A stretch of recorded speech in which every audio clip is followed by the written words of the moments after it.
we'll go on now about movement and how this can work for you in Guilty Gear, right? So I'm going to erase this because we kind of understand this, right? But I'm going to keep this here for a second.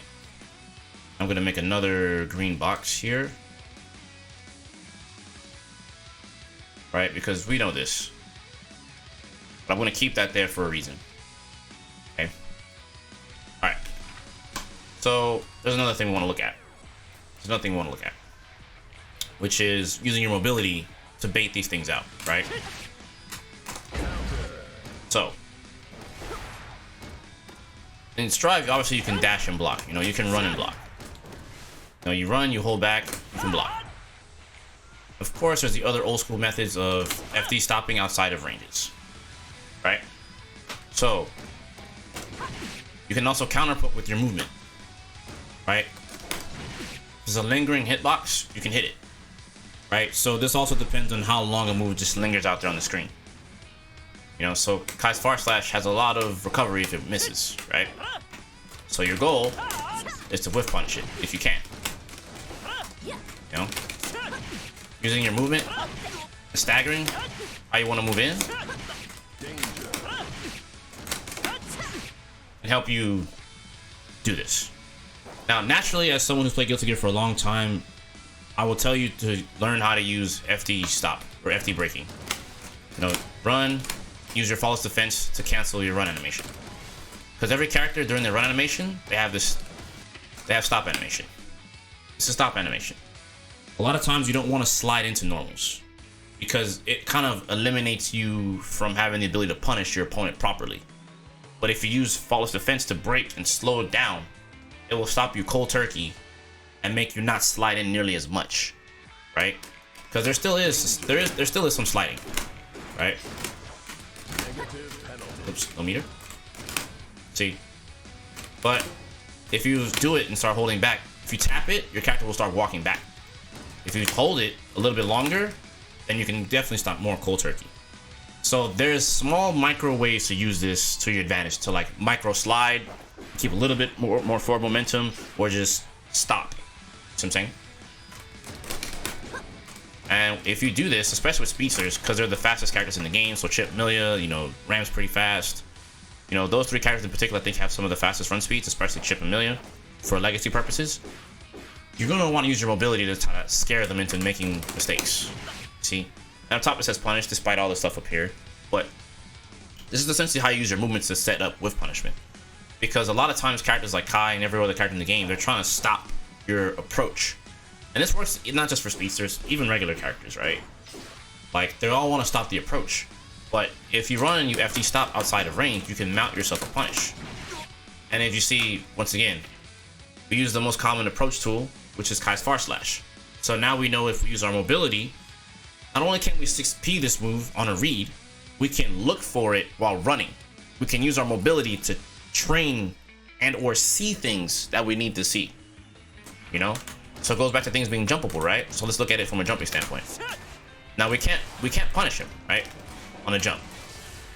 But we're essentially using our mobility to set up something different if we leave the ground, right? So it doesn't have to lead to an actual punish. Sometimes punishes, which I should put this out here, sometimes punishes are not just hits, right? Punishment isn't just hitting your opponent. Okay, we'll put this in red. We can put it probably here. Punishment isn't just hitting your enemy. Positional advantages matter just as much. You don't have to hit your opponent all the time. It's about making them be in compromising spots. If you can compromise their neutral and stifle them with mobility, then they just end up whiffing so many things. So if they're whiffing so many different things, you're allowed to whiff punish them even harder. Because now they're struggling really hard to hit you. So this is why mobility is king in this game. This is why mobility is king in Guilty Gear, period. Like, it is one of the best things to know how to do in this game. because mobility opens up way more doors than you think. Even with characters like Naga Ryuki who are slow, he still has Fukyo or his teleport or command dash. He has ways to control it. If you just hold, for example, if he does Fukyo back and you just let it rock, he'll just slide way back, right? If you hold forward, he won't go back nearly as far. So he can still play this kind of spacing game in the same fashion. He just doesn't have a traditional run. But his Fukyo lets him do some of the same stuff, which is why he's one of the greatest characters in this game right now as we speak, right? But for everyone else who doesn't use that type of stuff, they have the old school way of doing this. So positional advantages matter. Making contact also is good. It doesn't have to be a punish where you hit them and do damage. If you just make contact or you put them in a compromising position for whiffing, you're in a good spot. They whiff the button and now they're forced to block something because they don't have enough time to do something about it other than block.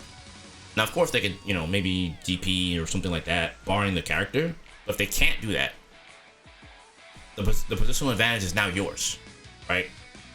So, let's come back into the game.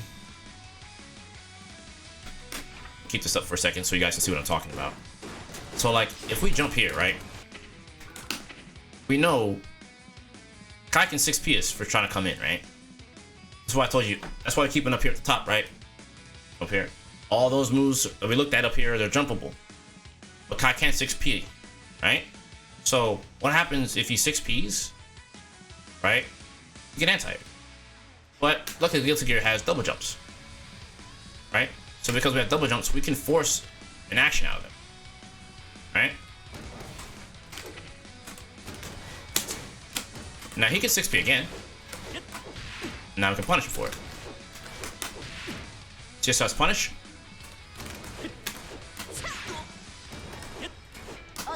We use our jumping mobility to scare them. We play around them. I know it seems like kind of like goofy, or seems like, why would you do that? You can still air throw.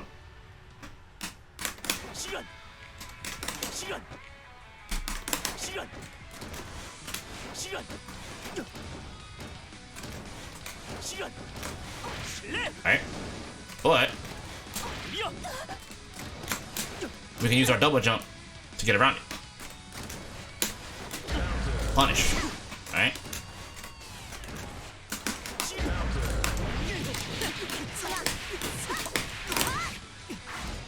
See? So as you can see, my friends, this is neutral. There's so many different ways to approach this. This is why Guilty Gear is such a dynamic game. This is why, this is definitely one of the harder fighting games to pick up at a high level, and especially older games, because you have to know this in addition to so many other nuanced things in terms of approaching your opponent, playing neutral, etc., etc. It can be very daunting, but regardless, this is Strive, and if you learn how to utilize these concepts, this will help you win a lot more. It's a lot to think about, it's a lot to take in, understandable. But it's not something that, it's something that with experience, you'll end up being really good at. So it takes time, definitely takes time. I better put this out here too, I have to make sure I put all this in this, talk we got going on here, because I think it's very important. And I think this should be highlighted as well. This takes time and lots of experience. Nobody gets this in a single day. Learn at your own pace and be content with your progress. Okay? You have to be content. You can always do better.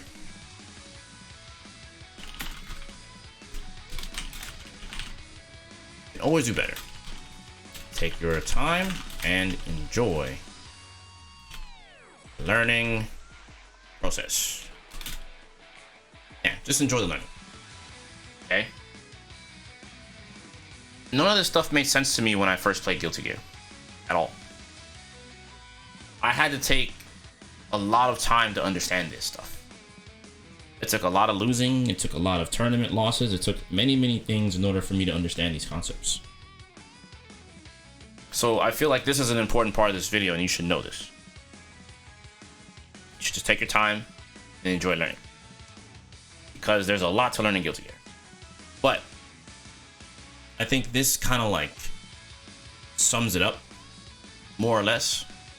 So I showed you guys things on where, so let's do a quick little summary of this, right? So essentially I showed you guys the different spacings in which you can play at, and it's just a general thing. This applies to all the characters in the game, okay? Like ranges in which you can play at, normals you have to be concerned about, and the ranges you need to play at in order to make a good neutral game for yourself in said matchups, right? Then you know where you should stand, counter poke, etc., with your movement, because your mobility creates whole new whiff punish scenarios. It's not just whiff punishing, it could be positional advantages, etc., etc. Sky's the limit. It just depends on what you're looking for. Again, we also went over, you know, lightly cause and effect, information being presented in matches to help you make better neutral judgments. Because a lot of this will help you make better judgment calls in neutral, and it just takes time. Okay? Yeah, using your movement, your approach poking, and your positional advantages to essentially set up offense. Don't just W key at your opponents in this game. Look at what's happening, pay attention, because that's how you beat your opponents. And trust me when I say this. I understand this may seem like a more intermediate / advanced thing, so this is more for the intermediate player than anything else.